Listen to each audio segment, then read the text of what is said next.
Hello, and welcome back to another episode of Anna Rose Reads the Podcast. I am your host, Anna, and this week we are entering the dark web. We are unpacking Alex Gonzalez's debut novel, Rekt, which is about everything really terrible on the internet. If you haven't heard of Rekt just yet, the synopsis of this book is pretty simple. We follow a young man, Sammy, following the loss of his girlfriend, who he deeply, deeply loved. And he reflects on his time as a child growing up on the internet and the places it's brought him and the things he's fixated on now that he's lost his girlfriend.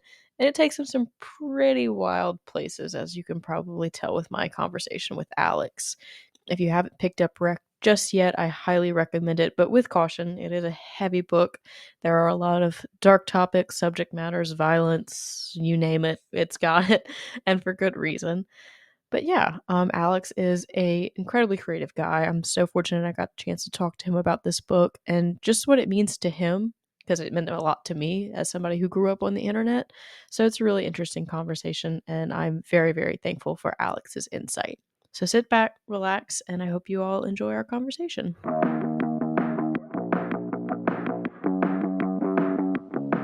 Hi, Alex. How are you? I'm good. I'm happy. I'm thrilled to be here. This is all very exciting. Thank you for having me. Anytime. It's the eve of pub day for you. It's the Monday before your book releases. How are you feeling? It's definitely it's pretty fucked up. Yeah, it's pretty surreal. I definitely yeah, it's crazy. It's surreal. It's it's my guess my editor. I mean, I knew that this day was coming like 2 years ago, when they first buy the manuscript, and then you're like, no way. And then it happens slowly, and you're like, oh my God, now I'm like shaking out of my skin, I Yeah. was just telling my friend I'm gonna take like a bunch of melatonin tonight just to like try to sleep through the night. And then and then tomorrow I'll be perceived. Which Yeah. sucks. Well, Yeah. I can imagine it's a terrifying feeling to let something like this out into the world that you've been holding on to for so long, having written it and the process that it takes with publishing. But the book that we're talking about is called Wrecked, and it is a very unique novel in my opinion. I really, really loved it for a lot of reasons. But if people haven't heard of Wrecked or heard of you, do you want to go ahead and introduce yourself in the book? Yeah, yeah, sure. So my name is Alex Gonzalez. I'm from Florida. I studied a lot of writing at Florida State and a couple workshops here and there. And then I moved to New York with my brother and some friends from college and went to grad school there for screenwriting. But for the longest time, I used to do a lot of comedy stuff, but then I got really into horror, and I've always been a horror guy. And a couple short stories here and there, in the various like magazines and anthologies, and nothing really major. But in 2020, I got a small little indie novella published at this really indie spot in Texas called Madness Heart Press, and that was really fun. Really cute book. And then yeah, and then that was pretty much kind of it. I was like toiling around, pandemic stuff happened. You kind of like priorities shift and whatever. Um, but I had a short story. Rex started as a short story, and then my agent told me to make it into a novel.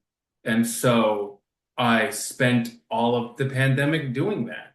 And then this is definitely my first big thing for sure. Like hands down, I was toiling around in obscurity for a really long time. And now I'm one notch above obscurity in like tech horror obscurity. So that's a little bit better. Well, I mean, you got a blurb from Paul Tremblay, and his blurb really Yeah. pulled me in. I won't lie. I'm a fan of Paul's, and so when I saw his endorsement, I was like, oh, I got to pick this up. Yeah, well, Um, you know what's really funny? Yeah, I yeah, a beautiful blurb, very generous. In fact, I won't speak on his name, but like he had sent an email to my agent, to my editor, and said even was very effusive, was yeah. really beautiful about the book, and that was amazing. And I this is I'm such a sucker because like I didn't I this sounds fucked up, but I did not have faith in my book, which is No, the I worst get it. part, Yeah. right? And so I read a lot of horror, but I don't. I'm this is really bad. I can't believe I went out myself like this, but I don't really read my contemporaries Yeah. because I never thought my book would be in that realm. and I told my agent all the time, I was like, we should go to like frankly slimier like publishing houses that will do this book because I don't really see it being in this like echelon. But my agent, God bless her, she was like, no, have faith. Like this is a big deal and authors are really gonna like it. And I was like, okay. And so when I got that, I was like, oh shit, I gotta like read big boy books now. Like I gotta like I was like, oh God, I was reading like, yeah, I read. My bookshelf is gobbledygook, and I was like, I should probably start reading, um, real deal people.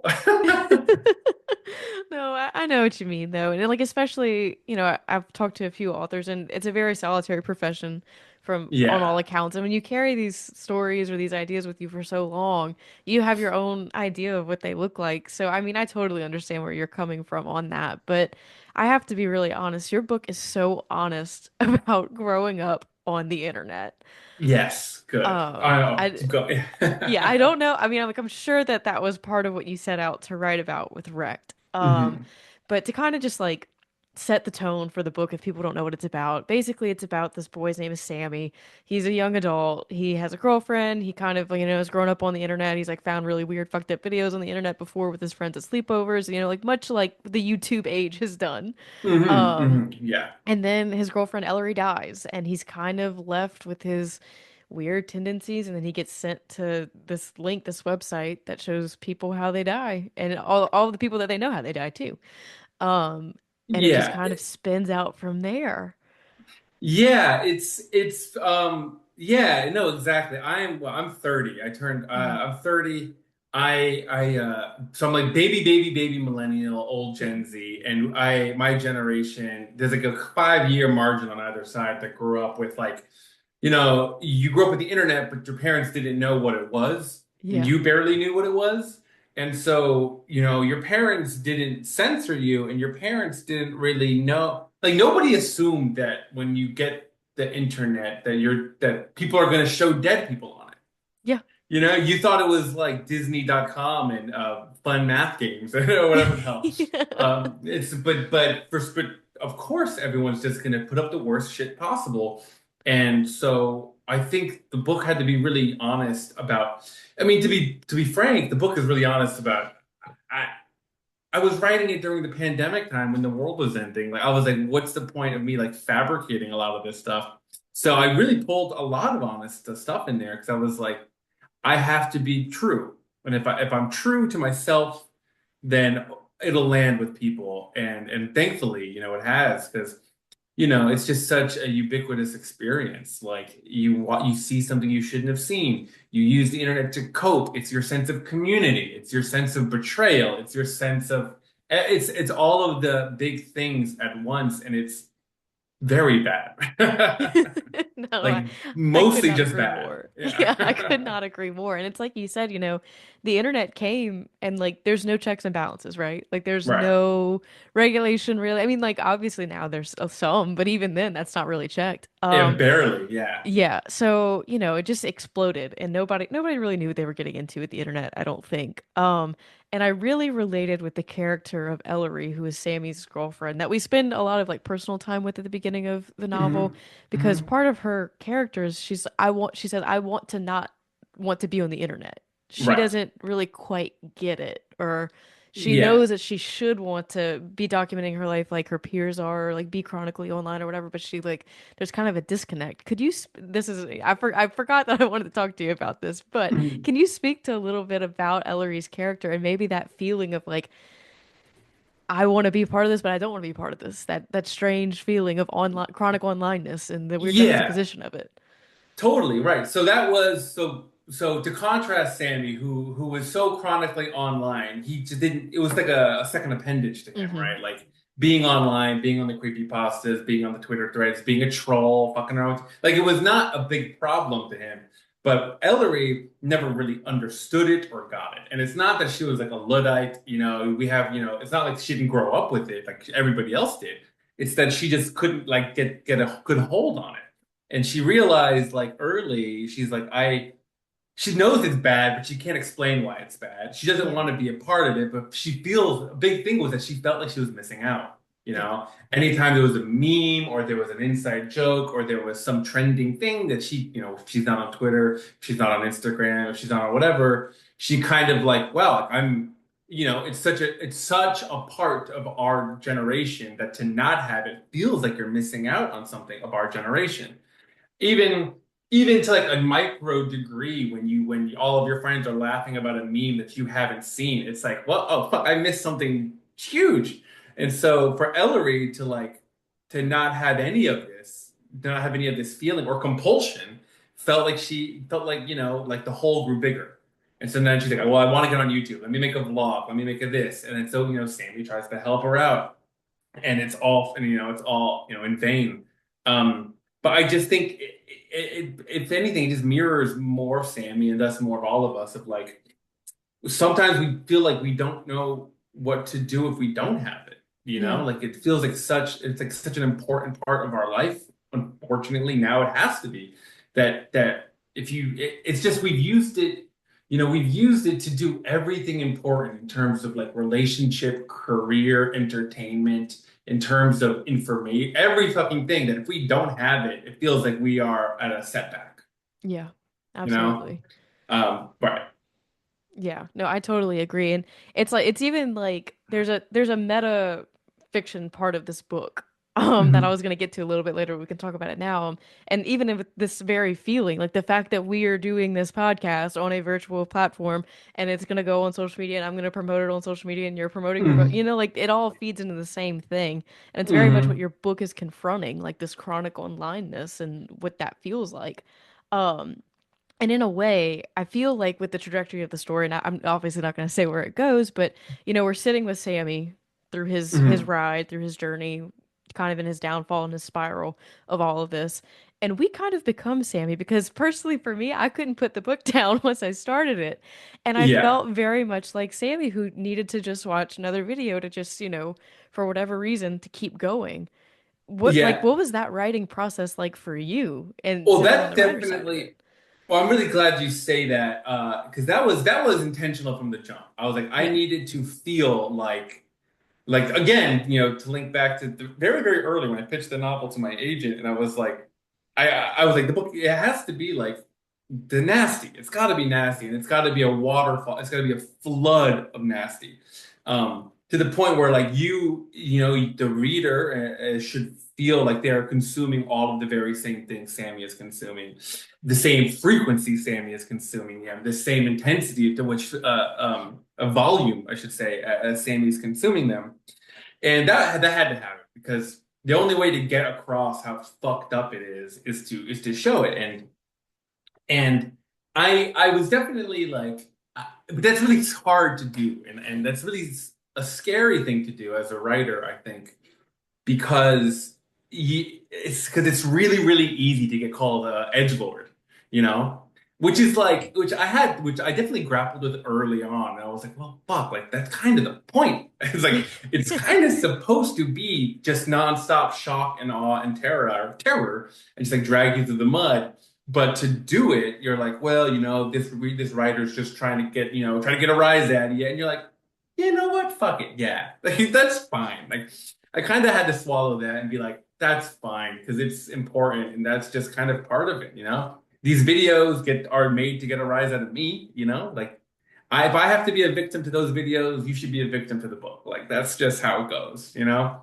Kind of Yeah. like at the end, share the trauma. Just like keep it pushing. No, but that's very much how it reads. And whenever you read the blurb for the book or like part of the summary, it talks about like the toxic masculinity of it, which is Mhm. for sure one thing. But even to like put a gender on it, like it's just toxic. Like it just, like Yes, there are it is, definitely some right. components of Sammy's story that speak a little bit more to the male experience than the female. But you have a lot of characters in this book that are women that are really kind Yes, of pushing this plot along that are just as in it as Sammy is.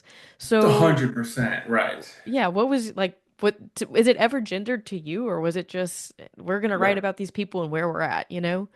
Right. Well, so I think totally, right? So, I mean, I don't think it's to mention Jay, who is very much a big Yeah. character in the book, and not to get too deep into her twists and turns, but she's his age. She's a black woman, and while they might have the same like baseline experience with the internet, growing up with it, seeing things you shouldn't seen, Sammy being like a cis het kind of Latino guy, his interaction with it is going to be different. I mean, it's always under this umbrella of toxic poison, but I had to be honest. Like, obviously, he's going to weaponize it and be a victim of it in very, very different ways, right?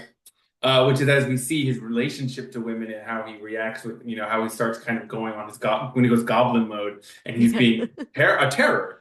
It's like, well, this is what a guy would do because, like the internet like wants you to be this. They don't want you to be out of your box. Like you are this person. If you are a cis het straight guy, then they're gonna throw, like they're gonna throw a handful of content at you, and they're gonna be like, "This is you now. This is who you are. This you're either Tate, you're Andrew Tate, your luxury porn, your violent, your Godfather quotes, and you're like your weird just shit, and you have to be that. You can't be anything else." And so that was him, right?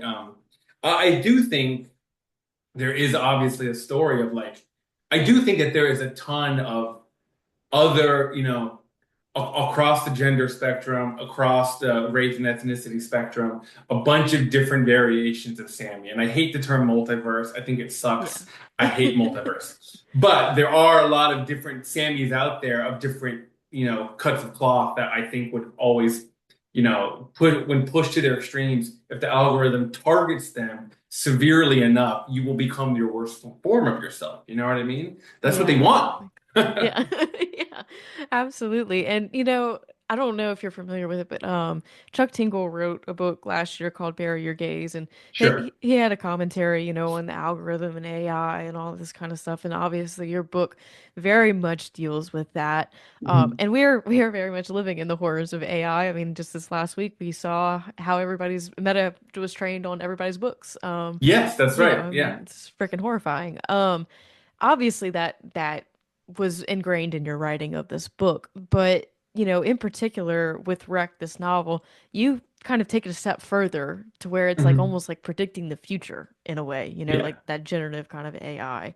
And in a way, it almost feels like it's not time traveling. And I know you said you don't like multiverse kind of stuff, but Mhm. what was the idea, the nexus of the idea behind your particular AI wrongness in this book? Because there's been plenty of novels that have explored the wrongness of AI, right? Yeah. So like where was your nugget of inspiration with this one and how did you decide where to take it? Sure. Yeah. Well, I think that's a really good question. Well, it came down to the matter of like, all right, if I know two things are true about tech, and I'm not a tech guy, which I think I had, I was on another interview a bit ago, and he had assumed that I was like a tech whiz, and I'm not. In fact, I'm horrified of it. I don't fuck with it. I don't like it. I don't do anything about it. But if I know some things to be true about it, I'm like, okay. It's run by money, so you're always going to follow the money. And I like the newest, coolest thing about tech will always be co-opted by like a capitalist tech bro mindset. Yeah. That's just kind of how it's going to be. That's how it's made. That's how it's done. So if I'm thinking of AI happening now, and I'm thinking of generations, and I'm thinking of all this crap, I'm like, okay, well, what is the fastest way for a tech guy to make money off of this thing? Or the most trendy way when you think of like FanDuel and DraftKings and all this sport, the rise of gambling. I'm like, these guys are going to gamble. They're going to gamble crypto, and they're going to do it on shit that they don't care about, i.e., the lives of other people.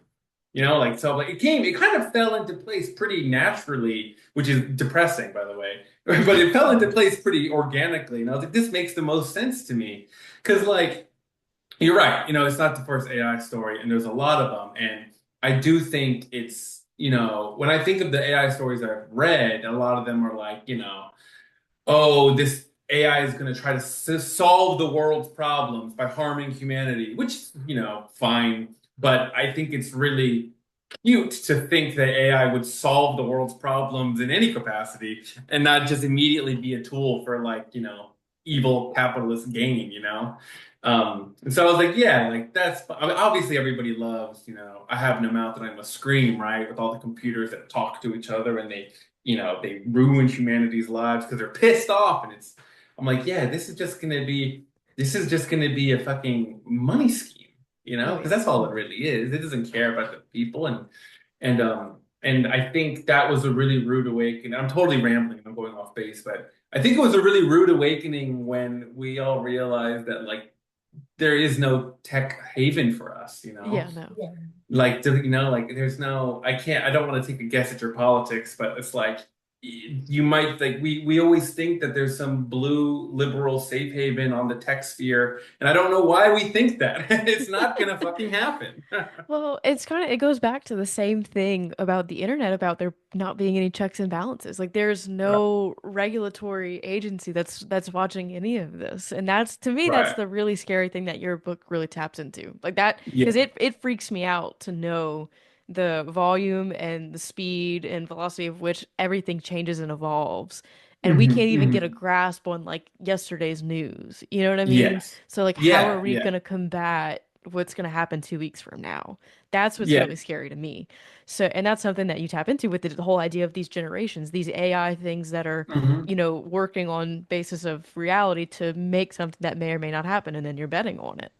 Yeah, because by the time it would even get to someone like you and me, the people that run it have already been making money on it for like a couple years, you Yeah, know?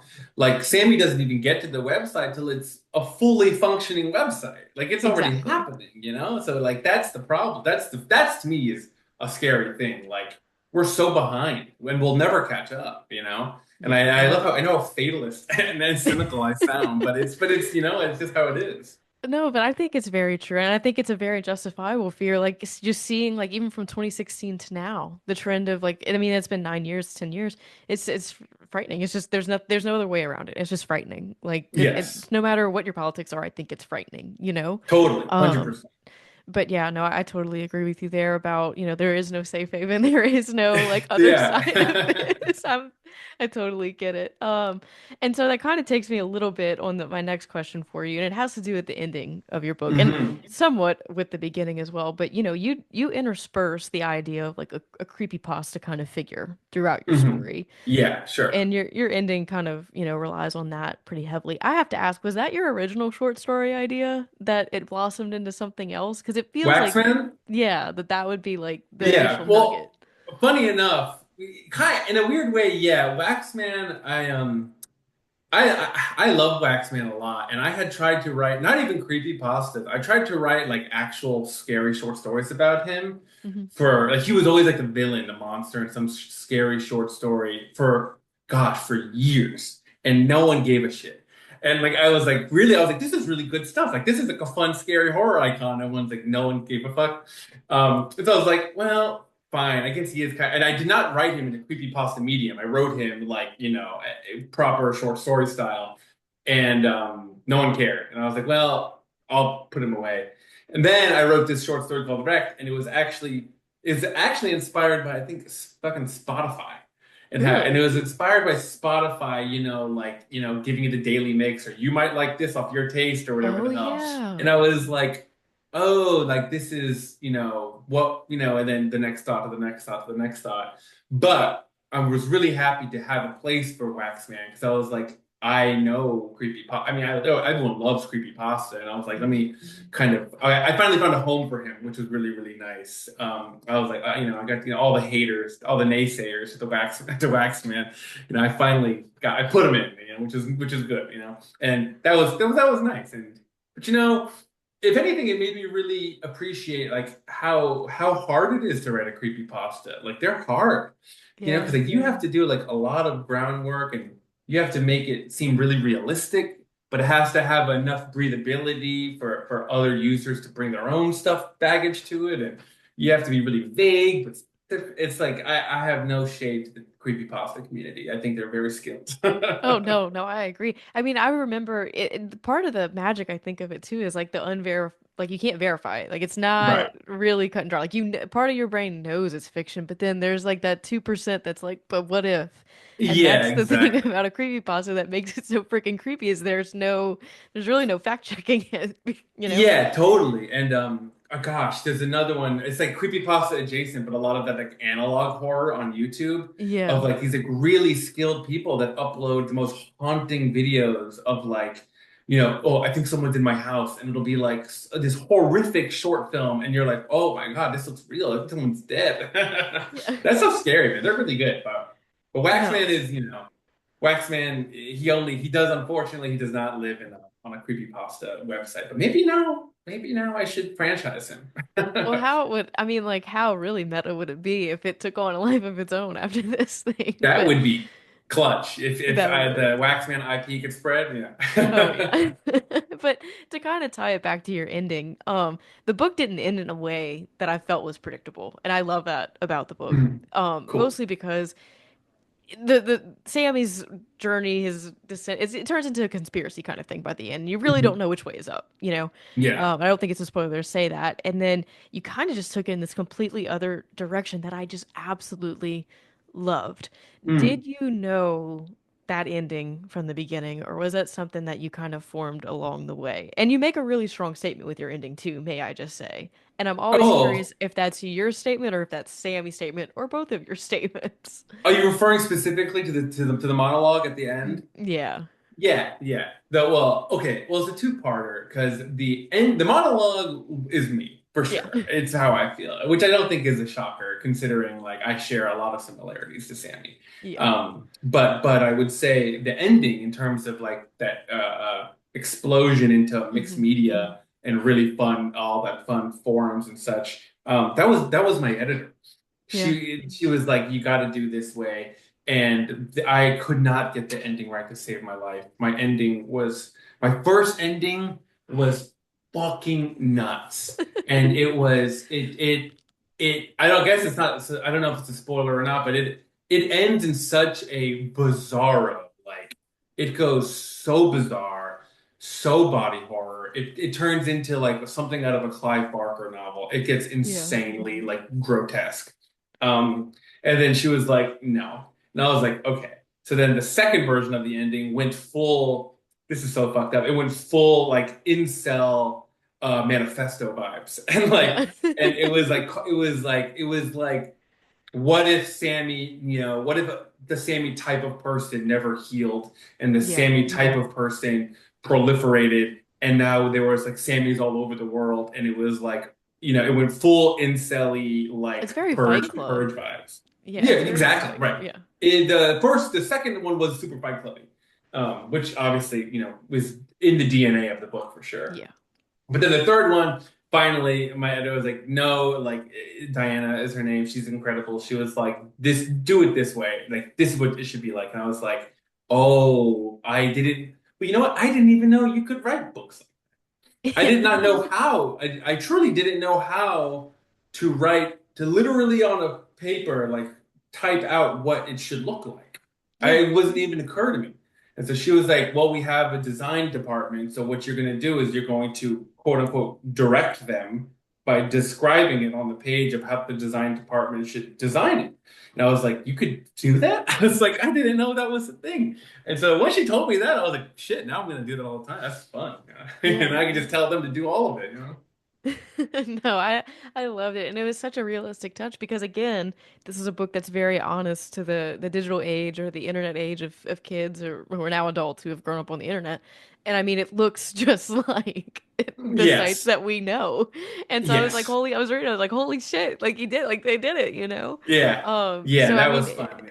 it's something that reads incredibly real, and then you get the last 40, 30 pages or so, and then it's like, okay, Well, you know what's it really feels fun? I real. think I didn't realize it until like it was in my hand and I was like, well, this is actually like I don't know how, respectfully to my parents, like I don't even know if they would know how to read a forum like we do. Yeah. Like it's its Like to own follow the language. nested comments and like the upvotes and Yeah. downvotes and yeah, that kind of Exactly. language. The down the like 4chan is disgusting. Like how do you like even as a interface, you're like, how does someone read this? How does someone read a Reddit thread? How does someone read any of this? And I was like, wow, it wasn't until later where I was like, this is like, yeah, it's our own secret language that I don't think, respectfully to a lot of boomers, they will be like, what the fuck, let alone in the hard paper that they have to turn. Yeah, no, for it really is kind of like just blows your mind a little bit, you know, especially whenever you get to the like I don't want it to be really a spoiler, but there's like a fan fiction kind of section. You have Mhm. like tags. that are Yeah. spot on. I'm like, oh my, like I was took a minute and I was like, holy shit. Yeah, that was And a lot of that was really the point of which I was like, oh God, like that's where we're going with this. And I don't know, it's such a fantastic immersive ending in my mind that, fun. it's a crazy like I'd be willing to say the first 50% of the book, I was just so invested in Sammy and his grief. Like it was so, Hmm. you're rooting for him and it's not really going too well for him. And you're just so invested in the emotional turmoil. And you also want to understand why he's so invested as much as you want to understand why you're so invested in his story. Yeah. Um, and then, it kind of blows up into this more conspiracy plot line by the next 50% of the book. And then you just bring it home with this ending that I feel like really marries those two storylines together, you Oh, I'm know? really glad. No, I'm really, really glad you say that. I knew it would be like, I mean, it was very early on, like when that new ending was coming together, like this is gonna land for the right people. Like, and some people aren't gonna fuck with it, which makes sense because it's like again, like really kind of hard. Like it's very abrupt shift entirely in dynamics. Um, but as a matter of fact, to loop it back to Paul, he sent a very beautiful email to my editor, and he was like, the ending was every. He was like, the how he's like the last 30 pages made the whole novel, and I was like, damn, people really fuck with it, you know? Like I Yeah. was really happy about it. And yeah, I think so, because it you have Sammy's personal story and then it explodes into like a pretty larger than life adventure, run and gun craziness. But then it all kind of in a very bleak, depressing way, your whole life is then just tags and nested comments, and it's Yeah. really despairing. Well, it becomes the proverbial lore of the person and Exactly. the Right. internet lingo of it, of it all, So I mean, it felt very true to the story and it felt very true to Sammy's arc. So yeah, I was thrilled with that part. That was just one of the coolest things to me. Oh, good to know. That's amazing. Yeah. Thank you for saying that. Yeah, of course. And I have to ask you, it's a gory book. It's a pretty Mhm. nasty book. And you brought up Clive Barker. I have to ask, like, what are your horror influences that kind of help to inspire some of the nastiness that is in this book? Yeah, that's a really, really good question. And okay, well, you know what's funny is that like the biggest inspiration is the least gory of the inspirations. The biggest Yeah. inspiration is like I'm not much of a like I'm a sci-fi guy. I keep describing myself as someone that doesn't read fucking books, but I promise I read a lot. I read a lot. I just read I read all sorts of crazy, everything. Yeah. But one of the books I read at a pretty like pivotal moment, this is like maybe like about like I think pre-started even writing this book, is that Neuromancer by Hmm. William Gibson is like obviously like this iconic cyberpunk novel. Yeah. And it really affected me that like it really I read that book in one sitting and I was like, and like any good cyberpunk or any good sci-fi really like it should be a little bit inaccessible and you're like, I don't really know what the hell this guy's talking about a little bit. And that book changed my life. I was like, this is incredible, incredible novel. And I was like, that's happening now. We're living in a cyberpunk world.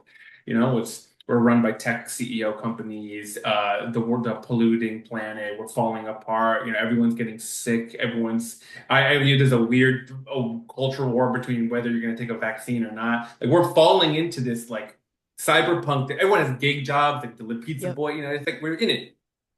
And I was like, well, shit, what is the most cyberpunk thing now? And I was like, it's this moment happening. And so the biggest influence for this book was not any of the gore or horror that I read, it was cyberpunk books that I read. Yeah. Because a lot of them, and I'm counting Matrix, I know, yeah, I would count Matrix as cyberpunk for sure. Matrix, Snow Crash by Neil Stevenson, Neuromancer by Gibson. Like they have a very fundamental structure to them which Hmm. I thought was really fascinating. And it's clear as day in the book. It's like you have this hacker, right? You have this slimy slime ball hacker, which is Sammy, doing slimy slime ball shit, living under the thumb of everything he's supposed to be under the thumb of. And then in all of those stories, whether it's Trinity, whether it's Molly and Neuromancer, or whether it's YT and Snow Crash, there is a woman that comes into his life, and this is Jay, and that shakes him out of it and is like, "You're a piece of shit, and you need to get your shit together." And then he's like, "Huh?" And then he goes to fight the big bad guy. And I was like, that's the book right there. That's all of it. It has to be there. And so that was it. And for the gore effects and for the violence of it, that wasn't so much. That was like honestly, it was reading Reddit threads. It was Yeah. reading awful, it was watching awful shit. It was watching wrecked videos and watching disturbing clips and videos. And it was less about, I mean, it's such a balance because, like, I think the only way to do that edgelord thing right is like, you have to be honest about the description of it, but then you have to be really honest about the reaction to it. Hmm. And you see some of these creeps online, they don't give a fuck, you know? And that's the more alarming part. And I think so, but that like cyberpunk neuromancer through line and then like just tacking on how people actually react to violence, Yeah. it kind of mushed together like a really gross sandwich. But it felt good. It felt good because I what was really important to me, and this is just something I kind of fundamentally believe in, is like I don't think the writer should teach the reader anything. I don't think he should have an agenda or teach someone or be like, isn't this bad? Like, isn't this, isn't this really unfortunate? It's like, yeah, like the reader's gonna bring their empathy to the book. And they're gonna bring the horrors that they know or don't know or what they feel about it. And it's like, yeah, like that's good. That's what it should feel like, this horrible journey. And that's kind of, I don't know if I answered your question, but that was the No, energy. you definitely did. And I think that the characterization of the quality from, seeing people on the internet, how they react to like tragedy, it's just like this really terrible callousness. It's just like Yes. flippant callousness that you're like, Jesus Christ, like Yes. why? Yeah. Exactly. No one cares. I always would be the first to make a joke in the chat. Yeah. F's in the chat. Like no one could care. And I it's and was I waiting for the press up for respects or whatever to come up at some point. yeah, yeah. Yeah. And it's like yeah, exactly. And like that.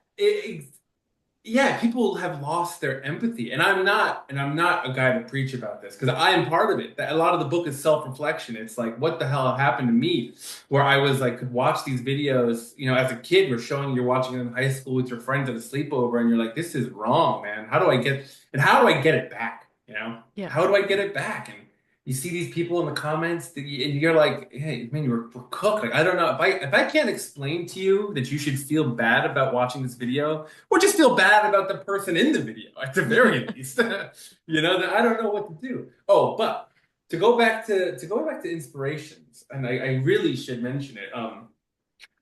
There was an article that came out, I think in Verve magazine, a handful of years ago, and I forget the guy's name, but he broke his NDA with Facebook, and he was a content moderator for Facebook, and he wrote this tell all kind of expose article about like his time as a content moderator. And it's fucking ghastly. It's Yeah. ghastly. And it's like you just have to sit in a cubicle and you're forced to watch the worst things that humanity uploads all the time. And there's a weird like catch-22 or like loophole where you're not supposed to delete the ones that are actually illegal because you have to keep them up for the police to track down. Yeah. And so it was just this horrific article of how people like their brain chemistry changed. Like his Oh yeah. office mates are watching these videos nonstop, and his office mates are getting angrier. They're getting irritable. They're starting to bully each other in the office. And it's like that feels right. Like that. So it was all of that easily kind of came together in a really nice way. Yeah. Yeah, I really hate that the commercial from the 90s when it's like threw ground meat in a sizzling pan. It's like this is your brain on drugs. It's like no, this is your Yeah. brain watching Yeah, too yeah, much of yeah. this shit. It's like that it really is what it is. Yeah, I think brain rot is very accurate. It Yeah, is, no, me too.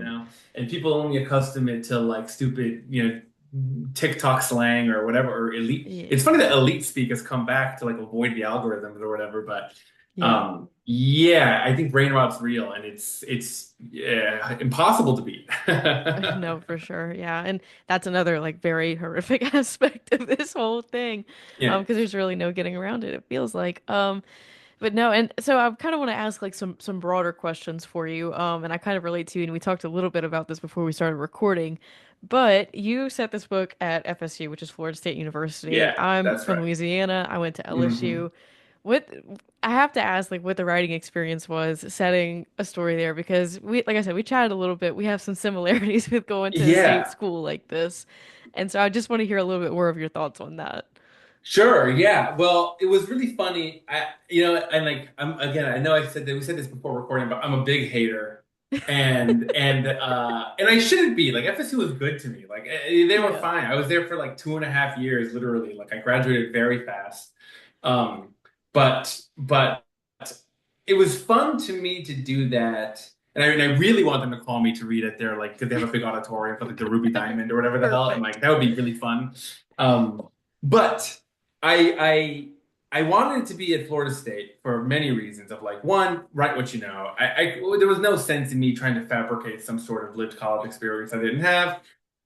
Whatever. Two, I really like the campus novel. I like campus stories, and it's very funny to me that so many of them are like at some like Ivy League, dark academia, Ivy League, whisked away in like a rainy New England town or whatever. And I was like, yeah, that's but the campus novel. I mean, that's a fucking like a state school as a campus. Like, let's be honest, or let's be very welcoming. Let's not judge anybody. Like Florida State is it's a ginormous, sprawling campus, and it's 95 degrees, and it's not sexy or romantic by any stretch of the imagination, but it's a campus novel. And so that was really fun for me to do that and like have it there. And I was like, this is also like, and this is, and I don't want to speak ill about FSU specifically as much as just college culture in general, Yeah. but there has to be that icky toxic masculinity part, right? There kind of Yeah. has to be in that.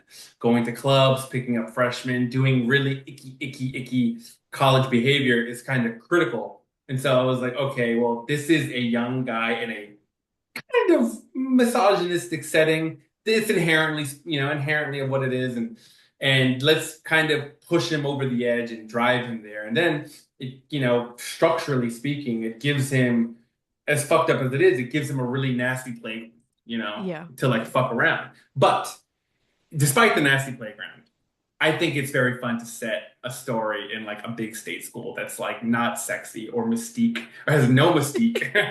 I think that's fun. It's like why Ivy Leagues can't get all the fun, fuck them. They No. can't. They get too much already, you No, know? I look, I could not agree with you more, and that's perhaps why I like really enjoy the first part of the novel where we're really, in Sammy's collegiate time is like it's that was like my experience at LSU. LSU is a huge campus. You are walking across campus in 100-degree weather. Nothing is glamorous. Everything is hot. Everybody's sweaty. And the other Yes. part of it too is, like, and I am somebody who still lives in Baton Rouge, which is the place I went to school. So Oh, for there you for go. people who still live in the same college town, like for Sammy, he's still going to the same bars and picking up freshmen. That Yeah. dynamic was so like, oh my God, I know guys who are still my age, still going to the college bars, and how gross is that? Like Yeah, how? yeah. So I was like, oh, he knows. Alex knows. He just knows everything. Yeah, it's totally, and it's yeah, exactly, and it's really, it's well, exactly right. And even if you're not that guy, or even if you're not that guy haunting the place, the fact that you haven't left Yeah. shows like something, and you don't want to put a stigma on it because it is fucked up. People have different lives, and I get it. They have different lives, different things happen, but there is that undeniable like shit. Everyone is moving on without me. They're leaving without me, right? So putting them in a college setting was really good because you could very much track people who are leaving you. You are falling Yeah. behind. It's hard. It's really hard to express if he was already graduated, already living in the city in the big world or whatever. Like people are leaving. You are being isolated from your friends, and now all you have is like this shitty place you haunt, and that you feel guilty about because you brought your girlfriend here. Like Yeah. it was like a very fun hell. Yeah, no, no, I totally get it. No, I could not agree more. And I think it's just a really unique setting, and I wish we had more horror stories set in state schools Yeah, I'm because saying, I'm I saying, get that the Ivies have like maybe the kind of gothic feel with how old they are and the architecture and shit, but I'm like, you want nah, to they're hear some all, real horror stories? Talk to kids who like went to the big yeah, state like schools where you're just treated like a number, like exactly, yeah. those are the You real are scary facing the stories. crowd, dude. You are facing the Exactly. crowd, and you don't know who's next to you, man. And you know what? God, I forgot that this happened. But when I was at FSC, there was a shooting at the library. I forgot. Yeah. I forgot. Yeah, I forgot that happened. That was crazy. Yeah, it's just horrible. It's horrible, and no one, everyone overlooks it. It's not sexy. It doesn't have any gargoyles or whatever, but it Yeah. has, it has Spanish moths and mosquitoes, and that's good. That is its own. That's worth it. I could not agree more. Yeah. Oh, Man, well, I this has been a blast. Thank you so much, Alex, for answering like all of my questions about rekt in particular. What so obviously the book comes out tomorrow. So you have Yes. the book release and I'm assuming you've got some book events lined up, but what does the rest of 2025 look for you? Like, are you Hmm. working on anything else? Like Oh what's coming up? gosh. Yeah, well, obviously this is major. Well, so it was a two-book deal that happened, and so I have to work on this next novel. It's not a sequel by any means. I'm not doing tech. I'm not doing sci-fi. I'm going the opposite direction and doing like Wiccan, pagan, nasty witchcraft. Nice. I really, yeah, I love it. I love witches. I love that shit. And I want it to be mean. I guess it's going to be pretty mean. It's going to be pretty nasty. It's going to be very like this, pretty over the top, which I should be really fun. Uh, so that's my big thing. I have to do that, and I'm really excited about that. I'm trying to, Jesus, this is wishful thinking, but I'm trying to put together. I want to make a movie. I've never made a movie in my life. I have no idea how to make a movie. I'm not a filmmaker by any means. I have no skill set to do so, but it feels right, and I want to do like I like spiders, so I'm trying to go for something like that. I like Um, it. yeah, exactly. I'm like, well, you know what? I'm a firm believer in like if you have one chance to do something, like you gotta don't try to please the masses. Just Yeah. do a hyper specific niche thing that you want. And like just like with the state school with you, it's like it's gonna hit in a major way. If it hits, it'll hit in a really beautiful way. So if I make a really dumb spider movie, it'll hit. And if my hopefully my witch book hits too, but I don't know. We'll fucking see. That one requires even more research than dark web shit. Yeah, no, that's very true. But no, those are both very, very exciting things, and I'll definitely keep my eyes peeled for those. But everybody, you're on social media. Yes. So if people want to keep up with you, I'll link your socials in the show notes. But yeah, is there anything else that we didn't talk about that you wanted to mention? Oh gosh. I don't think so. I don't know. I just really hope that people like the book. I'm very ready. I'm not ready to be perceived, but I will say that the reactions I've gotten have been like, wow, this happened to me, Yeah. and that's I got a fan mail but when it first came out on the arcs came out and someone was very sweet and I think about it a lot. They were like, I felt this brought me back to a time I had forgotten and I felt nostalgia for things that I never knew I felt nostalgic for. And I was like, whoa, like that's to me worth it a lot. So Yeah. I just hope people really kind of connect. It's a very there's like nothing general about the book. It's all very specific things. It is, but it's all very relatable. I mean, I think any kid who's grown up with the internet will find hmm some piece of this book to relate to because it's so relatable about so much, so many different things at different points of your life and growing up and just loss, grief, hmm reckonings, anger. I mean, you name it. You've kind of covered the spectrum with Sammy's character and other characters as well. So, thank you so much, Alex, again for your time. And rekt is on shelves tomorrow, March Yes. 25th. I cannot wait for everybody to get their hands on it. And until next Uh, time, thank you so much again, Alex. A very, very huge thank you once again to Alex for humoring all of my questions and kind of a kindred spirit conversation about going to college in the South, these big state universities, growing up on the internet, all the weird things that you encounter, how dark it can get, how easily it can get, and just how influential that experience is growing up on the internet and finding the things that you shouldn't. If this conversation interested you and you haven't picked up rekt, then I think that you probably should.